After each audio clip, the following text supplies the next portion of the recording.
వైకాపా అధినేత జగన్ రెడ్డి రక్తదాహానికి పెద్ద దస్తగిరి అనే మరో బీసీ బిడ్డ బలయ్యాడని బీసీ సంక్షేమ శాఖ మంత్రి సవిత ధ్వజమెత్తారు. ఇటీవల కడపలో హత్యకు గురైన పెద్ద దస్తగిరి ఇంట్లో 100 కోట్ల విలువైన ఆస్తి పత్రాలు దొరికాయని, సామాన్యుడికి ఇన్ని ఆస్తులు ఎక్కడి నుంచి వస్తాయని ప్రశ్నించారు. మంగళగిరిలోని టీడీపీ కేంద్ర కార్యాలయంలో మంత్రి సవిత మీడియా సమక్షంలో మాట్లాడారు. పెద్ద దస్తగిరి పావుగా వాడుకొని భూ కబ్జాలు, ఆక్రమణలతో ఈ ఆస్తులన్నీ వెనకేసుకుంది వైకాపా నేతలేనని, ఆ పాపం ఎక్కడా బయటపడుతుందోనని భయంతోనే ఇప్పుడు అతన్ని అంతం చేశారని మండిపడ్డారు.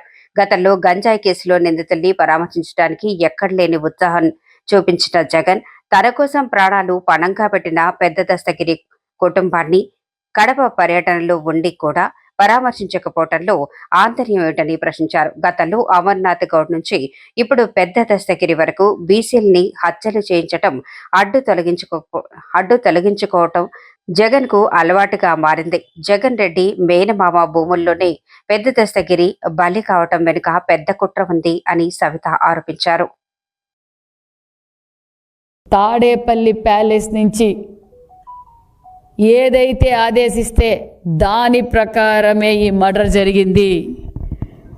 జగన్మోహన్ రెడ్డి గారి ఆదేశాల మేరకే మరి దస్తగిరి బలైపోయాడు. నేను తెలియజేసేది ఒక్కటే, ఇందులో ఇంకా చాలా పెద్దవాళ్ళు ఉన్నారు, వారిని కూడా వదిలే ప్రసక్తే లేదన్న విషయం కూడా మీకు అందరికీ తెలియజేస్తున్నాం. ఎందుకంటే బాబాయ్ వివేకానంద కావచ్చు, దస్తగిరి హత్య కేసు కావచ్చు, దళిత డ్రైవర్ సుబ్రహ్మణ్యం హత్య కేసు కావచ్చు, ఇలా చాలామంది బలైపోతున్నారు. జగన్మోహన్ రెడ్డి గారికి కనిపించేది ఒక్కటే, కుర్చీ దోచుకోవడం, దాచుకోవడం, అవసరమైతే రపరప నరకటం.